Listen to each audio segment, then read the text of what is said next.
అప్పుల బాధలు వెంటాడుతున్నాయా? అయితే 6 JVR వారి జాతిరత్నాలు ధరించండి. రైట్, బ్రేకింగ్ న్యూస్ చూస్తున్నాం మనం టీవీ స్క్రీన్ పై. పూర్వకాలంలో సతీ సావిత్రి తన భర్త సత్యవంతుడి ప్రాణాలు కాపాడుకోవడానికి సాక్షాత్తు యమధర్మరాజుతోనే పోరాడి తన పాతివ్రత్య మహిమతో చాతుర్యంతో భర్త ప్రాణాలు దక్కించుకొని ఆదర్శంగా నిలిచింది. కానీ నేటి ఆధునిక యుగంలో ఆ పవిత్రమైన దాంపత్య బంధానికి అర్థం లేకుండా పోతుంది. భార్యాభర్తల బంధంలో విశ్వాసానికి బదులు వంచన, ప్రేమకు బదులు స్వార్థమే రాజ్యం వెళుతున్నాయి. సతీ సావిత్రి కథకు పూర్తి విరుద్ధంగా కట్టుకున్న భర్త ప్రాణాలను కాపాడాల్సింది పోయి ప్రియుడితో కలిసి భర్తనే కడతీర్చడానికి ప్లాన్లు వేసిన దారుణ సంఘటనలు సమాజంలో నిత్యం వెలుగు చూస్తున్నాయి. అలాంటి ఘటనే మహబూబాబాద్ జిల్లా డోర్నకల్ పోలీస్ స్టేషన్ పరిధిలో వెలుగు చూసి తీవ్ర కలకలం రేపింది. డోర్నకల్లు మండలం చిలుకోడు గ్రామానికి చెందిన గాది రాజేశ్వరరావు ప్రస్తుతం ఖమ్మం జిల్లా ఏదులాపురం మున్సిపాలిటీ పరిధిలోని సాయి ప్రభాత్ నగర్లో నివాసం ఉంటున్నారు. ఒక ప్రైవేట్ హాస్పిటల్లో ఆయన ఉద్యోగం చేస్తున్నాడు.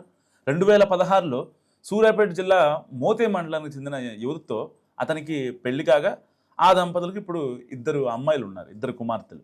సో జూలై 27వ తేదీన భోజనం కోసం ఇంటికి వెళ్ళిన రాజేశ్వరరావు తన భార్య మరో వ్యక్తితో సన్నిహితంగా ఉండటాన్ని గమనించినట్లు ఆ యొక్క కంప్లైంట్లో చెప్తున్నాడు. అయితే ఈ విషయంపై పెద్దల సమక్షంలో పంచాయతీ పెట్టాలని నిర్ణయించాడు ఫస్ట్. మరుసటి రోజు తన అన్నను తీసుకురావడానికి వెళ్ళిన సమయంలో అనుమానితుడు తనను ఫాలో అయినట్లు కూడా చెప్పాడు. అనంతరం భార్య మొబైల్ ఫోన్ను పరిశీలించగా ప్రియుడితో జరిగిన చాటింగ్ బయటపడినట్లు అతను కంప్లైంట్లో చెప్పాడు. సో భర్తను ఎలాగైనా హత్య చేయించాలని భార్య ప్రియుడితో చేసిన చాటింగ్లో కనిపించింది. రోడ్డు ప్రమాదం చేయించి చంపేయాలని భార్య కుట్ర పన్నింది. ఈ విషయంలో ప్రియుడితో ఒత్తిడి చేసినట్లు కూడా మెసేజ్లు కనిపిస్తున్నాయి. మీరు చూస్తున్నారు మనం టీవీ స్క్రీన్పై. తన ప్రాణాలకు ముప్పు ఉందని పేర్కొంటూ ఆ యొక్క భార్య ఎట్టి పరిస్థితుల్లో తన భర్తని చంపేయాలనిగా ఆ లవర్ సైదులకి మెసేజ్ పెట్టింది. సో ఇప్పటికే అతని పైన ఏదైతే వాళ్ళ లవర్ కావచ్చు అండ్ ఆ భార్య కావచ్చు ఇద్దరిపైన 0 FIR నమోదైంది. సో ఇలాంటి నేపథ్యంలో అక్కడ భర్తల్ని ఎలాగైనా సరే చంపాలి అనుకుంటున్నటువంటి వీళ్ళు ఎవరైనా మహిళామణులు ఎవరైనా వాళ్ళ లవర్లు కావచ్చు, వాళ్ళ భార్యలు కావచ్చు, ఎవరైనా సరే ఎట్టి పరిస్థితుల్లో ఒక డివోర్స్ అనే ఆప్షన్ ఉందని చాలామంది మర్చిపోతున్నారు. ఇక్కడ డోర్నకల్లో ఒక భర్త చనిపోక ముందే నిజంగా అతనికి భూమి మీద బతికే నౌకలు ఉన్నాయని చెప్పుకోవాలి. సో ఆల్మోస్ట్ ఆ మెసేజ్లను గమనిస్తే ఎట్టి పరిస్థితుల్లో యాక్సిడెంట్ చేసి దాన్ని ఒక యాక్సిడెంట్గా చిత్రీకరించి వాడిని చంపేసి లేదంటే నేను చచ్చిపోతా అంటూ ఆ మహాపతివ్రత ఒక ఎమోషనల్ డ్రామా క్రియేట్ చేసింది తన ఏదైతే ప్రియుడు సైదుల దగ్గర. సైదులు కూడా పాపం ప్రతిదానికి ఆవిడ చెప్పిన ప్రతి మాటకి చేసేద్దాం వేసేద్దాం అని చెప్తున్నాడు. కానీ వేసేయడం అంత ఈజీనా? నిజంగా అంత సులువు అనుకుంటున్నారా ఒక మనిషిని చంపడం అనేది?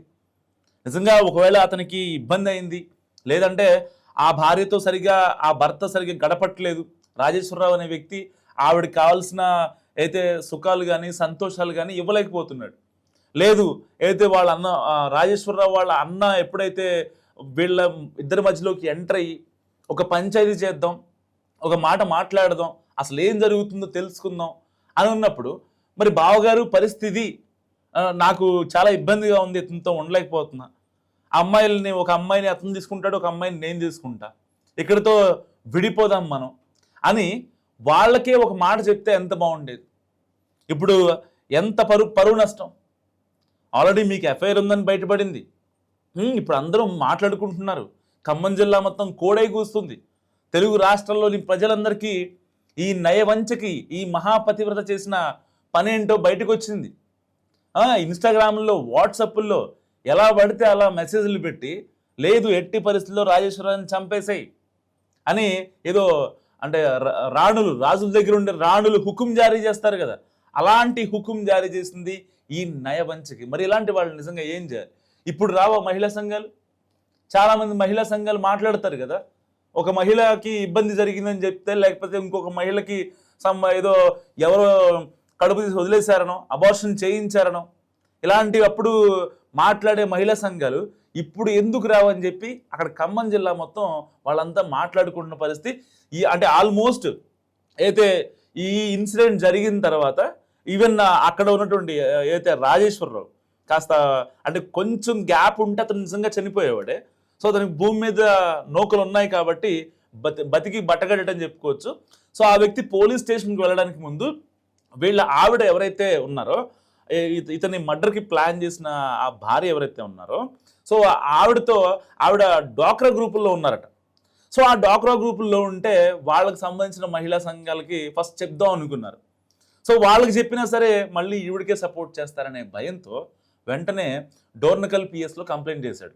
సో డోర్నకల్ పిఎస్లో కంప్లైంట్ చేసిన తర్వాత 0 ఎఫ్ఐఆర్ నమోదు చేసిన పోలీసులు అసలు మ్యాటర్ ఏంటని చెప్పి ముగ్గురిని పిలిపించారు. ముగ్గురిని పిలిపిస్తే వీళ్ళు చెప్పేది ఏంటి, అంటే ఆ భార్య చెప్పేది ఏంటి, లేదు నాకు నచ్చలేదు, నన్ను ఇబ్బంది పెడుతున్నాడు, తాగొచ్చి కొడుతున్నాడు, నాకు నరకయాతన చూపిస్తున్నాడు, డబ్బులు తీసుకురమ్మని ఇంకా అదనపు కట్టడం తెమ్మని ఇప్పటికి కూడా వేధిస్తున్నాడు. ఓకే ఫైన్, అతను వేధించాడో లేదో పక్కన పెట్టేద్దాం. అసలు మీ సిగ్గేమైంది? 2 ఆడపిల్లలు ఉన్నారు, వాళ్ళు ఆల్రెడీ చేతికొచ్చారు. చేతికి వచ్చిన ఆడపిల్లల్ని పక్కన పెట్టుకొని ఇలాంటి పనులేంటి? అసలు ఆ సైదులు అనే వ్యక్తి మిమ్మల్ని లైఫ్ లాంగ్ చూసుకుంటాడన్న గ్యారంటీ మీకుందా? ఆల్రెడీ పెళ్ళయింది, 2 పిల్లలు ఉన్నారు. ఇంకా మీ శారీరక సుఖమే కావాలంటే ఇంకెన్నాళ్ళు, ఇంకెన్ని రోజులు మీ శారీరక సుఖం చూసుకుంటారు? మీ యొక్క హెల్త్, మీ యొక్క వెల్త్ చూస్తున్నారు కదా. అక్కడ మీ భర్త ఎక్కడ ఉన్నాడు, అక్కడ మీ పిల్లలు ఎక్కడ ఉన్నారు? ఉన్నారంటే ఉన్నారంతే. వాళ్ళ పాయింట్ ఆఫ్ వ్యూలో నువ్వు ఆలోచించితే కనుక ఒక 3-4 ఏళ్ళుగా మీరు ఈ రిలేషన్ నడిపించే వాళ్ళ ఎవరికి తెలియకుండా భర్త హాస్పిటల్లో పనిచేస్తున్నాడు, అతను హాస్పిటల్కి వెళ్ళటం ఆలస్యం, మీరు వెంటనే మీ పని మీరు కానిచ్చేసుకుంటున్నారు. ఇంట్లో ఒక ఏజ్కి వచ్చిన అమ్మాయిలు ఉన్నారు, మరి వాళ్ళు చూస్తే ఏమనుకుంటారు? రేపొద్దున వాళ్ళు కూడా నాకులాగే తయారైతే పరిస్థితి ఏంటి అని చెప్పి ఒక్క నిమిషం కనుక ఆలోచించగలిగితే ఇవాళ డోర్నకల్ పిఎస్లో 0 ఎఫ్ఐఆర్ నమోదయ్యేదా? సరే, అంటే వీళ్ళకేదో మరణశిక్షలు విధిస్తారు, వీళ్ళని లైఫ్ లాంగ్ జైల్లో వేస్తారు, యావజ్జీవ కారాగార శిక్ష వేస్తారు, లేదంటే ఇలాంటివి కాదు. సరే, అక్కడ ఎలాంటి క్రైమ్ జరగలేదు, క్రైమ్ జరగడానికి స్కోప్ ఉంది, ప్లాన్ అయితే జరిగింది కాబట్టి సో 0 ఎఫ్ఐఆర్ నమోదు చేశారు. దానికి సంబంధించి అయితే ఖమ్మం రూరల్ పిఎస్కి ఆ యొక్క కేసుని ట్రాన్స్ఫర్ చేశారు. సో వాళ్ళు అసలు వీళ్ళు చేసిన చాట్ ఏంటి, ఆ డిజిటల్ ఆధారాలు ఏవైతే ఉంటాయో ఆ ఎవిడెన్సెస్ని తీసుకొని ఒక ప్రాపర్ ఎంక్వైరీ చేసి వాళ్ళకి కౌన్సిలింగ్ ఇవ్వడమా లేదంటే ఒక సెటిల్మెంట్ చేయడమా అని చెప్తారు. ఎందుకంటే ఒక్కసారి మైండ్లోకి ఆ ఆలోచన వచ్చింది అంటే ఇక భర్త దేవుడు ఎవరైతే ఉన్నారో ఆ రాజేశ్వరరావు ఇక అంటే లెక్క పెట్టుకోవాల్సిందే రోజులు. ఏ క్షణం ఎలాంటి ఆపద ముంచుకొస్తుందో ఈవెన్ రాజేశ్వరరావు కూడా ఎక్స్పెక్ట్ చేయడు. ఎందుకంటే ఆల్రెడీ తన భార్య ఎవరైతే ఉన్నారో ఆ భార్య మైండ్లో ఎట్టి పరిస్థితుల్లో భర్త రాజేశ్వరరావుని లేపేద్దామనే ఆలోచన వచ్చిందంటే వాళ్ళిద్దరూ నిజంగా కలిసి ఉన్నా సరే ఉప్పు నిప్పులా ఉంటుంది పరిస్థితి.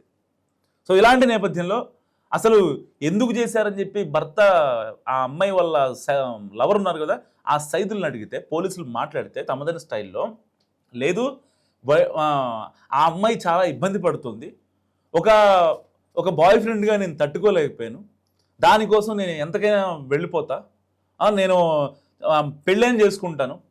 అప్పుడు పోలీసులు అడిగారు, మీకు ఆల్రెడీ 2 పిల్లలు ఉన్నారు కదమ్మా, మరి మీరు ఎట్లా పెళ్లి చేసుకుందాం అనుకుంటున్నారంటే ఏముంది సార్, చాలామంది చేసుకుంటున్నారు కదా 2వ పెళ్ళి, నేను కూడా చేసుకుంటానని చాలా సింపుల్గా చెప్పేసింది. ఇది మన సంస్కృతి, మన విలువలు, మన సాంప్రదాయాలు ఇలా ఏడ్చాయన్నమాట.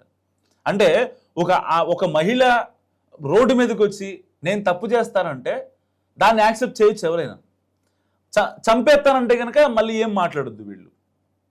ఆల్రెడీ నేను చంపేస్తాను సార్, నన్ను భయపెట్టింది ఆ భర్తను చంపడానికి లవర్ సైదులతో కలిసి చాలా దారుణంగా ప్లాన్లు వేసింది. ఎప్పుడైతే ఇతను డోర్నకల్ నుంచి ఖమ్మం హాస్పిటల్కి ఆ బైక్ మీద వెళ్తూ ఉంటాడో ఆ టైంలో కూడా వెనకాల ఎవరు ఫాలో అయ్యేవారట. వెనకాల ఎవరు అంటే ఎక్కడ దాకా వెళ్తున్నాడు ఏంటి, ఎక్కడ ఆగుతున్నాడు అని ఒక రెక్కి నిర్వహించుకునేవాళ్ళంట. అంటే ఆల్మోస్ట్ కొంచెం కనుక లేట్ అయితే నిజంగా చచ్చిపోయాడు. ఆ భర్తకి భూమి మీద బతికే ఇది ఉంది కాబట్టి సో వెంటనే మరి ఏ దేవుడు ఏం మాయో తెలీదు. సో ఆవిడ వాట్సాప్ చాట్లు, ఆవిడ ఇన్స్టాగ్రామ్ చాట్లు ఇవన్నీ చూసిన తర్వాత మనోడు రియలైజ్ అయింది ఏంటంటే వెంటనే ఎవరికి కాదు, ఇక పంచాయతీలు అంతా కుదరదు, సో మనం ముందైతే వెళ్ళి పోలీస్ కంప్లైంట్ ఇచ్చేద్దామని చెప్పి ఇచ్చాడు. మరి ఇలాంటి నేపథ్యంలో వీళ్ళు చేసే పనులు కరెక్టా?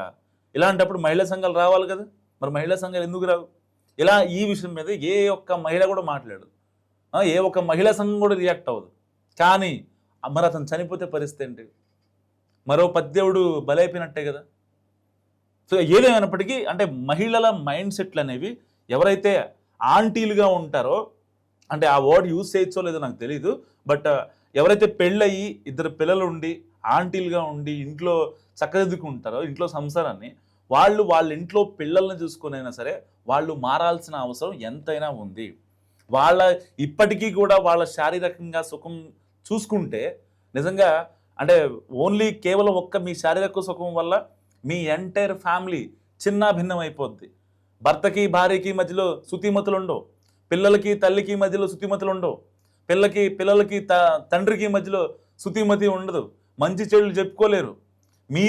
మీరు చేసే ఒక్క చిన్న తప్పు మీ ఫ్యామిలీని ఎలా అంటే రోడ్డు వైపు ఉన్నటువంటి ఆ విస్తరాకుని ఎలా చేస్తాయి కుక్కలు, అంత దారుణంగా మీ యొక్క జీవితం మీ ఫ్యామిలీ పని అయిపోద్ది.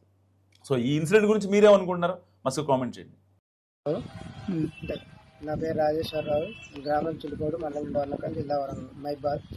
ఇట్లా నేను ప్రైవేట్ హాస్పిటల్లో పనిచేస్తున్నాను. నా భార్య ఇట్లా నన్ను ఈ చాటింగ్